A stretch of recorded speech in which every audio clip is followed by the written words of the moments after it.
Dear friends, now it's a very symbolical moment. So many viewers, so many of us here. Why? Because Olympic flame is on the way here, and we will speak now here, and we will watch the Olympic flame. But what is Olympic Games?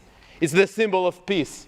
And we are now speaking about reconciliation process and peace in future.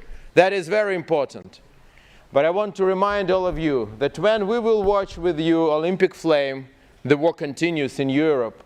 And Russia continues to kill Ukrainian people right now. When the whole world is preparing for Olympic Games, unfortunately, we in Ukraine are preparing to give the last honor to our heroes. We are preparing to say the last goodbye to our closest people because Russia is continuing to kill us.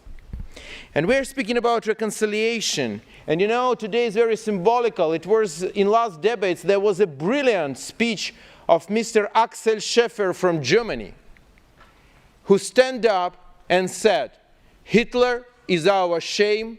What he did in 1939, now Putin is doing in Europe against Ukrainians. That was said by German MP in Strasbourg, which became a symbol of First and the Second World War. And that is the way to peace and reconciliation. So the day when Russian representative will stand up in this assembly or in any other way and will say, Putin and Russian Empire and Russian regime during his time and what Russian people did at that time is the biggest shame of us. That will be the day of reconciliation. When Russia will go through de-imperialization like Germany did, and now Germany is a fantastic country which is ready to build a better future for all the world and not a threat to everybody like it was before the end of the Second World War. But unfortunately we have this empire still in Europe.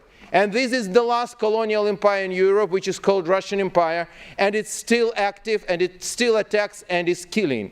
And the many peoples, including my nation, Ukrainians, and also Russians themselves are suffering from this empire. So the only way to reconciliation and peace is de-imperialization. And when in this assembly there will be free Chechen Republic, free Tatarstan, free Buryatia, free Cherkessia, and other free republics in Dagestan, and will be together with us, that will be the day when finally Europe will have security, and when the Olympic flame will enter this hall once again. I believe it will happen. I hope not in 75 years, but earlier. And we will know this is the time of peace on our continent, and we will all benefit from this. But before this moment, please don't forget, the war is very close, and we need to stop this evil now. Thank you very much. Thank you, Mr. Gончаренко. We welcome the Olympic flame of peace into the cradle of human rights.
We welcome the Olympic flame of peace.